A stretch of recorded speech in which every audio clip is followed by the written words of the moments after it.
Somewhere men are laughing, and somewhere children shout. But there is no joy in Mother.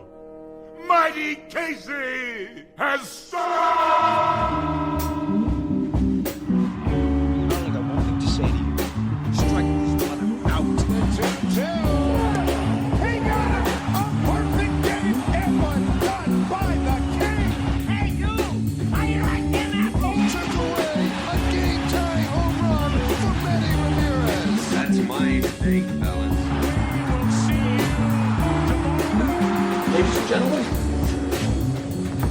Ladies and gentlemen, thank you so much for visiting us this evening.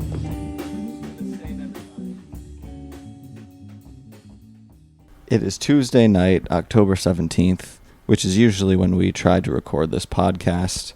We were a bit late last week and recorded right at the end of the NLDS when the Phillies beat the Braves, and we could only give an immediate reaction to that Great upset. episode.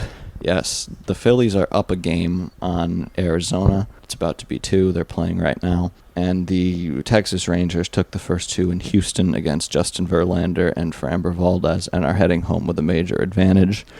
We have a lot to say about these games, and we intend to do them justice later in the week, but I found it difficult to prepare really anything about MLB today.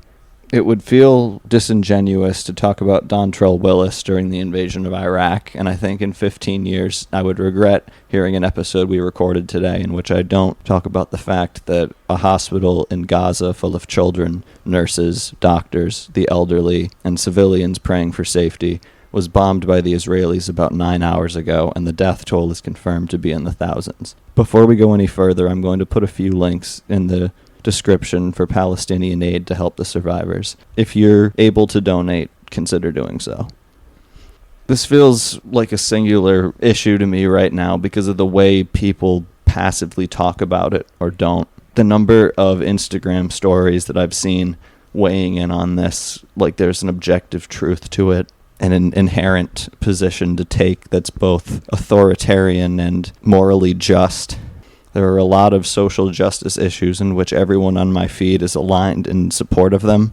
I wouldn't care to know anyone who didn't, but that consistency is not there in the discourse about what's happening right now, and I think it's important to talk about it for that reason. This has always been treated like the most complex and taboo issue in the world, and if that was ever true, it certainly is not anymore. There's a stark contrast between what we're being told and what we see with our own eyes. And if I see another Facebook post that says, I stand with Israel and Ukraine, I'm going to lose it. That is not a real opinion. This requires independent thought that's carefully sourced, and Americans have to contend with the fact that any logical or moral conclusions we may draw from that are in direct opposition with what our government is supporting and enabling. Holding 2 million people in an occupied territory subject to random Israeli bombing in which they can't leave and inflicting decades of misery on them just because you don't have a better plan is not a sustainable course of action and can only logically end in violence. We want to be clear about the angle that we feel we can take here. We're nowhere near experts on the Middle East. We don't plan to offer any commentary about the politics behind the territory or the historical context of the past 75 years. There are several podcasts out there doing an incredible job of that. Chapo Trap House's interview with Mohammed Al-Safin was incredibly informative for me, and I will link to that below as well. Not that the listeners of this podcast likely need to be referred to Chapo Trap House. What I do feel equipped to comment on, though, is my own experience of witnessing how this issue has been treated in the media and in the public here in various cities of New York State. I also feel like I can talk about the past 8 years of American politics and the transition from Obama to Trump to Biden. The fact that we knew what the response was going to be when the attacks happened and tens of thousands of people are taking to the streets all over the world to protest it. The response from the Biden administration is still just, we stand firmly with Israel and condemn any calls for a ceasefire, while neighborhoods are destroyed and entire families are wiped off the map, and now thousands of people are targeted and killed in a hospital. Makes me feel as hopeless as I've ever really felt, and that's becoming a long list. I've gone on for a while here, but Brody, how are you?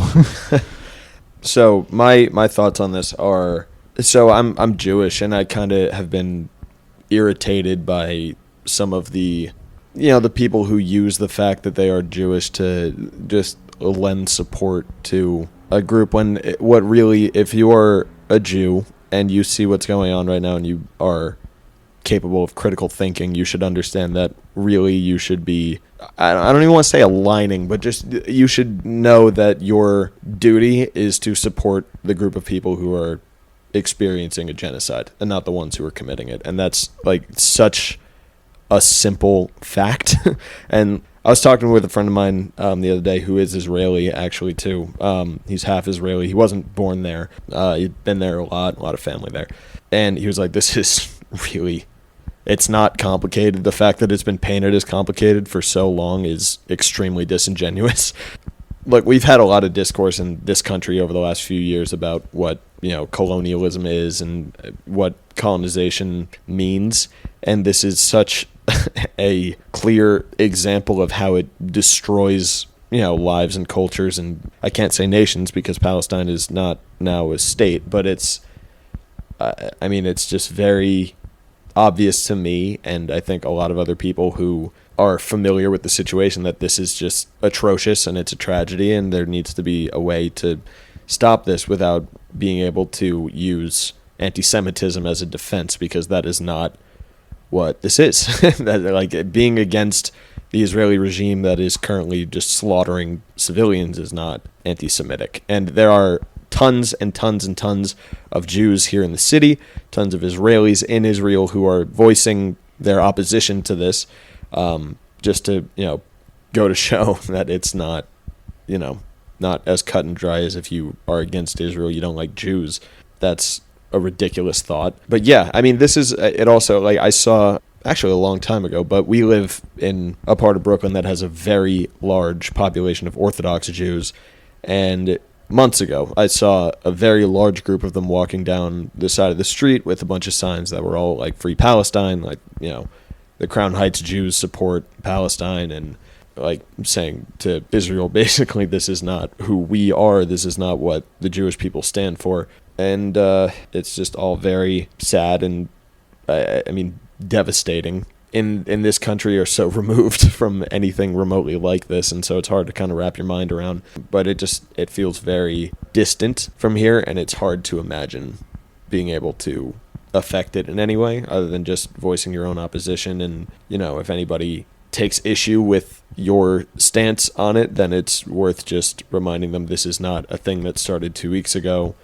This is not it's not even a thing that started 5 years ago. This has been, brewing for about 70 years. And it's pretty one-sided. So it's hard to have a just opinion that is not in support of ending a genocide.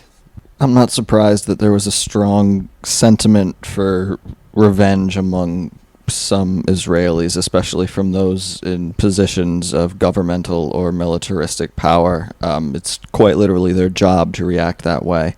I was quite young for 9/11, but I remember the anger and the bloodlust in America during the 2000s. I say that I remember it, but it's still there. After 9/11, it was a popular position in households and positions of government alike that the U.S. military should blow entire countries off the map and wipe out entire populations. Our elected officials would get on TV and, John McCain sang a song Bomb Iran. About bombing Iran. The post that is stuck with me that I've seen, and I hate to say post, that just feels so lame, but it is true. When one side has the ability to shut off the enemy's, quote-unquote, enemies' water and power and, access to humanitarian aid because it's basically a prison, that's not a war. That's an occupation. It's an occupation. And it's the opening stages, or the decades-long, in this case, slow drip of genocide. People love to punish those that they feel have wronged them. As Americans, we're very familiar with that. It's up to the rest of the world to make sure that rage and that bloodlust does not find a way into the international response to a global crisis. This is such an abject failure on so many levels by so many different people, and it calls so much into question in terms of what we're being told now, what we've been told our entire lives. What I can't stop thinking about is how the Middle East has been treated in conversation over the course of our lives. Like a decade ago, Israel and Palestine was either the most taboo thing in the world, or people treated it like it was a fucking puzzle that could never be solved, or they were like, ooh, I don't know what's going on over there. If you know nothing about the conflict between Israel and Palestine and thus feel super uncomfortable weighing in on it if you've read about it, let me hear you say, no comment. Good call. I have no idea what's going on over there. What are they fighting about? The very least, this is going to make that type of conversation impossible. It's going to make it much, much harder for people to turn away from this. If you add in the other layer that it's a Democratic president in office, Joe Biden, the guy who ran against this fascist bully, supposedly, and his administration that's supposedly progressive, supposedly the most progressive administration since FDR, not that that's a high bar to clear, is explicitly scolding anyone calling for a ceasefire in Gaza, despite the fact that civilians are the ones being targeted and being killed, and that the Israeli military is using explicitly genocidal language in reference to Palestinians, going as far to claim that there are no innocent Palestinians. A CNN reporter retracted the lies she repeated on air about Hamas beheading babies, the same lies that Joe Biden repeated in an address to the entire country, even claiming he saw photo evidence which did not and does not exist. I don't know whether that's because he's like 86 and doesn't know what's happening, or something much more malicious than that. I think this is going to be one of the most infamous and destructive lies ever told, and the damage that this false information has already caused, the lives it's taken, can never be undone, no matter what small percentage of people actually read the retraction of this. You know, how many people still believe this is true, or want or choose to believe that this is true because they think that it justifies in their head the immense and horrific response that the attack was met by. Truly, that's something that should end a journalistic career immediately. Like, I'm careful with what I say on this podcast. I took one semester of journalism courses, and the major networks have been ignoring every rule, let alone every ethical responsibility that comes with broadcasting Well, that's nothing new. what's perceived as the truth to like millions and millions of people. I mean, you can go back to basically every single election in our lifetime if you want, and I'm sure before that, but if you want to see examples of broadcast media and the main media outlets of this country just completely disregarding journalistic integrity, I mean, that's nothing new. But with this, everything does certainly get complicated with the fact that, again, the report that came out after this was that Israel says that it was a Hamas rocket that fired short and then fell on the hospital or something, which It was, of course, absurd. The hospital in Gaza says IDF or something, which is just like New York that Times, shouldn't be yeah. a report. No. It should be hospital hit. IDF claims it wasn't them or something. If that's how you want to go about it, you want to even mention that. But it's just like likely. The headline should not. be Israeli bomb hits Gaza hospital, military denies responsibility. That That's would be better. abject reporting There on you go. what happened. Thank you, journalism major. Yeah, truly. This has been an intense couple of weeks. And so actually when the last time I went in to substitute teach, again, I substitute teach at a high school. The day that I was there, I only worked one day in the last couple of weeks, but the day I was there was the supposed quote-unquote day of jihad or day of rage or whatever you want to call it. That was supposed to be in New York, of people, or all over the country, all over the world, I guess, of Palestinians and Muslims attacking Jews just to prove a point or something, and not much really came of that. Nothing came of that except for the people being scared, murder which is of what I a was going to say. 6-year-old boy in Chicago who was Yeah. killed by his landlord, who bought into right-wing talk radio's propaganda about this supposed International Day of Jihad. There you go. And in turn stabbed a boy that he once built a treehouse for 26 times. That's the kind of violence that's caused by the hate that is caused by the rhetoric that is being spewed constantly, not only about this topic, but about everything from those specific sources. Yeah. So what I was going to say, the day that I was in the high school, like these are, again, they're very smart high school kids. I think that day I mostly had 10th graders and 11th graders, and almost in every single class, they were talking about, this whole conflict and what it means for them. Not that they were focused on themselves. There was a lot of discussion about what was going on. I heard one girl give another a very surprisingly good explanation of the situation. I was pretty impressed, but they asked me like what do I think about the whole thing, and like what does it mean to be here and all these things. And I was like, listen, you guys have learned in history classes about genocide, and the first thing that you learn is that step 1 is the dehumanization, step 2 through the next few steps are villainization and eventually extermination. And so being in the city, if you are afraid of an idea that something is going to happen, I was like, I'm Jewish. I'm not going to be, walking on eggshells around. I'm not concerned. Definitely, I think of myself as at least half Jewish. I'm ethnically half Jewish. And it's on my dad's side. So all the Jews who are listening, I'm sorry. But Nolan, if you don't know, to be quote unquote Jewish, your mother has to be Jewish. I didn't know that. So that went right over my head. Yeah. My dad is Jewish, but I have a lot of Jewish family.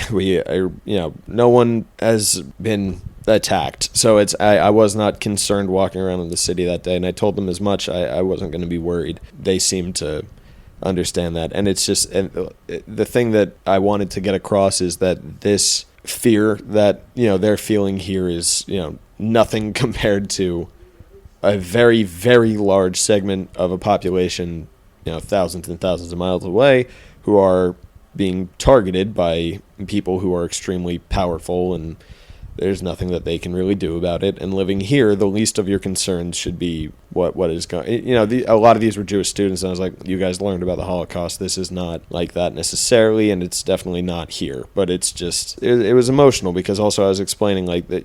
The fact that you have to consider hiding the fact that you are Jewish right now is enough to cause concern, and that's very fair, and that's unnerving, and I get that. But at the same time, being here in this country that's not actively trying to kill you, that should be enough to remind you things are okay. And it's okay to be nervous, and it's okay to be a little freaked out, but it's better to have perspective and remember where you are and what is happening in other places. When somebody teaches you about the Holocaust with the collective understanding that we can never let this happen again, you assume that those people are some sort of moral authority on genocide, or at the very least would be able to recognize when it's happening. And those same people staying silent or actively supporting the genocide in Gaza, I think is a lot to deal with, because it calls into question, again, the sources of all of your information. Like, I think we've said before on this podcast that American public education is essentially forfeit. The only piece of exceptionalist propaganda that I still choose to believe is that the most American thing you can do is kill a Nazi. And I don't know. I don't get the sense that is the case any longer, and that makes me very sad. A couple of weeks after seeing an actual SS member be applauded by Canadian Parliament. Like, I know that's not the Americans, but I mean, it definitely feels like public opinion is at least becoming soft on Nazi apologia. I don't know about public opinion, but there are definitely portions of the political spectrum that are. Sure. That day, that was when the photo of somebody at a rally supporting Palestine held up a photo of the Nazi logo or something, which obviously I don't think there was any context. I never looked into it more than that, but it's very easy to then say, look, they're anti-Jew or whatever, and they're acting like Nazis. I mean, look, what could have been happening there is them saying they're comparing Israel to the Nazis, which is possible. There's a lot of things that could have meant. And either way, like, it's right to always, detest the swastika and anyone who displays it. Or more likely, it was a plant to paint the Palestinian rally in a bad light. That's true too, and that's what I was going to get at. Everything is just so muddled right now. There's no way to just see one thing with no context and just come to a conclusion about what is going on or what it means, what it represents. It cannot represent a whole people, especially a whole people who are thousands of miles away from that specific incident. And it's just all very confusing, and you have to be careful about where you're getting your news from regarding this. Did you see Quentin Tarantino posing with the IDF fighters? No. When was that? The other day. Why? He lives partially in Israel now. Of course he does. He's just a stupid asshole. That's why. He's a weird guy. Yeah, he's weird, man. On a separate note. Like the fucking director of Inglourious Bastards, a revisionist World War II movie in which Hitler and Goebbels and the Nazis get massacred in a burning theater, posing with fighter pilots as they bomb a trapped population into oblivion. Like Luke Skywalker posted in support of Israel.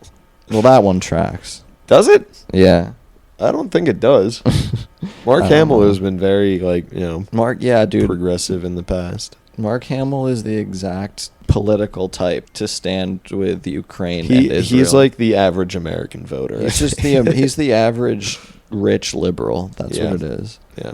And it's unfortunate that is the reality. But I don't know. Think about all the Iraq movies now that era. Conflict is supposedly in the past, that are all about how sad our troops were, about what's perceived as a necessary evil, both by them and usually by the director. Not to mention the depiction of Muslims in American media. Like, we all watched the John Boy's video about 24, the way anybody with brown skin was portrayed as a terrorist. That was a great video. That, unfortunately... That was more about just, Bush-era violence in media, which was really, really interesting.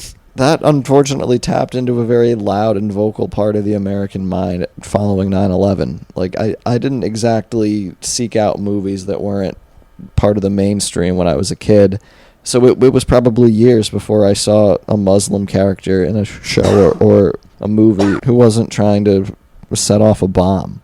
The amount of military propaganda on TV when we were growing up really was insane in retrospect. And, I still can't be sure that didn't have a major effect on me. I mean, yeah, I specifically do remember being, a little kid and absolutely having, inclinations towards Islamophobic ideals or thoughts or whatever.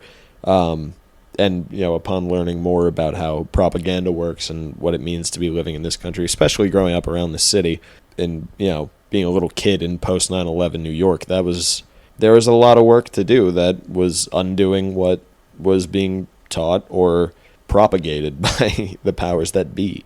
And, I was extremely little. When 9/11, we were 3. So, that was in 2001. And, that hit close to home, but there's still, it's just, there was this idea at the time that we don't get propagandized here. When I was in middle school or even early high school, I remember thinking stuff like that. Well, it's there's no propaganda here. And then taking another, one social studies class about modern America and then being oh, wait a minute. There's a lot that you have to consider about living in an empire and what that means. And a possibly dying one at that. And I don't even want to say possibly, living in a dying empire. And a plutocratic empire. And what it means for the people with money. And where their money is coming from. And, what the military is doing. And who is paying them to do these things. And, where they get all of that kind of stuff. And it's just all very gross and interconnected in a disgusting way that, you have to learn about in order to fully appreciate it and understand what it means for you living in the country and what your role should be and where you should be placing your support as somebody who is not part of the ruling class. I have not posted a single thing about any of this on social media just because I find that to be extremely disingenuous. Any kind of posting, I just, when it comes to like political things, I've just completely wiped from my own desires, I guess. I don't know. I think that's reasonable. It's just I find it to be, the word performative now feels even performative to accuse something of being performative. Does that make sense? I don't think anything comes of it unless, like, if you have any kind of authority or power or influence or sway on public opinion, then sure. But just like, I don't know. I find it sickening, like, in any way when people like think that they, I posted my story, I've done my good deed for the day or something. I don't know. That makes me a good person. Yeah. Yeah. We'll be right back.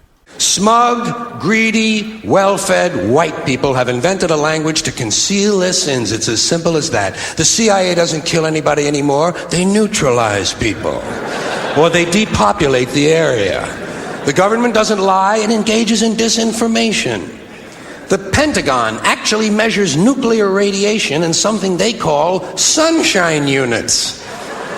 Israeli murderers are called commandos. Arab commandos are called terrorists. Contra killers are called freedom fighters. Well, if crime fighters fight crime and firefighters fight fire, what do freedom fighters fight? We're back on Mudville. Just in the time since we started recording, U.S. politicians have started to issue cowardly statements on the Israeli bombing of a hospital in Gaza, referring to the attack as an explosion or a blast. This isn't right-wingers I'm talking about either. Those are straight from the statements from Elizabeth Warren and Bernie Sanders, neither of which directly condemn this as a war crime. This is nothing new. The response from every level has been horrific. New York's mayor, Eric Adams, has been on an Israel parade all year. Governor Kathy Hochul was asked about Palestinians afraid for their families, and her only response was they should condemn Hamas. And that's been the most revealing part of this past week from an American standpoint. The inability or unwillingness to call a spade and condemn the actions of a nation that is using outright genocidal language and explicitly asserting intent to wipe out an entire population. This is the most violent, sadistic military campaign in our adult lifetimes. And you'll see brave Palestinian journalists saying, despite the carnage of past atrocities committed in Gaza or other times Israel bombed a hospital, they've never seen anything like this. And honestly, just in the past couple months, I've read a ton about Iraq and the mechanics of how that invasion was sparked and who profited from what. And obviously now in every political debate you see politicians regretting their support for Iraq or in some sociopathic cases defending it. But it's just so obvious that there's no commitment to preventing the next Iraq, which is ominous in itself, given the decades of fear over the next Vietnam, just for it to happen again. Like, truly, there are no heroes left, it feels like. No leaders willing to take a stand for humanity. Next to, like, Jeremy Corbyn, who got thrown out of his own party's leadership. Bernie Sanders also has been very vocal. The only relatively decent U.S. Shocking. politicians got shanked by their own party, too.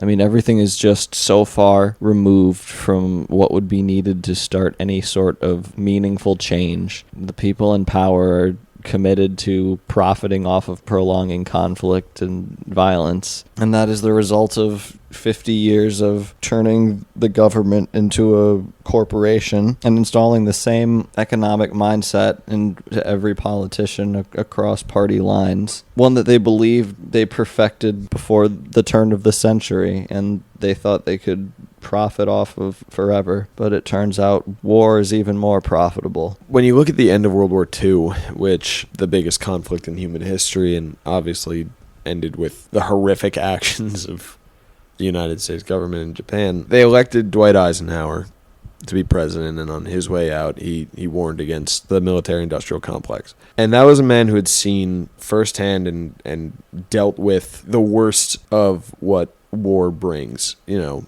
And World War II, a horrific fighting that was not necessarily spurred on by private or moneyed interests. And it was probably the last war that America was involved in that you can say that about. It was just blatantly disregarded. His warning, that is. And it's just every conflict since that the U.S. has gotten involved in has been, there are hints of, or blatant examples of us being there for corporation interests or, some kind of political interest that's aside from, I don't know, anything near liberation or support for revolutionaries or, fighting for freedom or something like that. Basically fighting fascism. That's not a thing that we support really anymore. Our JFK episode is going to be sick. The other day, Bryce and I were talking, and she was really upset about everything that was going on in Gaza. And, it was after, and I found that I was really numb to what was going on, and not because it's, it doesn't affect me. It's just that it's easier to, I guess, be numb with all the information that you have and everything that you know about what this country does and stands for or doesn't stand for, and the ways that the politicians make their money, and what drives their stances. And it's difficult to see a lane where I don't feel so numb and want to fight because I don't see an end game that has any positive outcome in this country. It doesn't. It's such a steep hill to fight on, and I don't know if you have any thoughts on that. It's a logical response to bearing witness, quote unquote, to an unbearable amount of death that you can't prevent or avoid, that your tax dollars are actively funding, and that there is no way to vote out of that situation.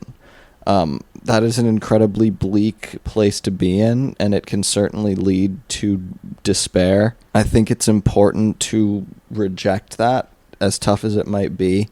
If there's any way out of this system, it is not by electing these moderate corporate Democrats. If this has proven anything to me, it is that careerist politicians are less than useless in a time of actual crisis. But, for all of the rightful negativity that we've brought in on this episode, it is certainly worth noting how touched I've been by the number of people rushing in to volunteer, willing to lose their lives for a stranger. In many cases they have. Israeli snipers have not discriminated in who they kill, and many folks have been shot bringing humanitarian aid into Palestine. Despite the horrific mask-off moment from every politician in this country, I think it's important and necessary in order to continue moving forward, to also look at what good there is in humanity, and to try to collectivize that and use it for social progress. And this is going to be a bit of a short episode today. I think that's okay. We'll be back later in the week with more of our regular topics, but we wanted to get all of this off of our chest today. This might be the last thing we say about this, or it might not. Had we made that promise yesterday, we would have certainly broken it. And I only can fear for the worst in the days to come and what's going to continue happening here. To wrap this up, thank you so much if you stuck with us through this episode. It can be bleak out there, and if we're usually your source for relief from that, I'm very sorry that we betrayed you. We'll be back to being the same old us next episode. But yes, I mean, we have a platform, however small or insignificant it may be. It still feels like a duty to at least do something. And that's, again, I said earlier, it's not like it's going to change much, if anything, but it just feels like the right thing to do. And to wrap this up, I am going to put a few links in the description of this episode to give to humanitarian aid in Gaza. That's all I really have to say to close this off. that's really all that we can do as American citizens watching from afar from our privileged positions. Thank you very much, and we'll see you later. Yep. See you next week. When every revolution is sponsored by the state, there's no bravery in bayonets, in tearing down the gates. If you see me with a rifle, don't ask me what it's for. I fight my father's war.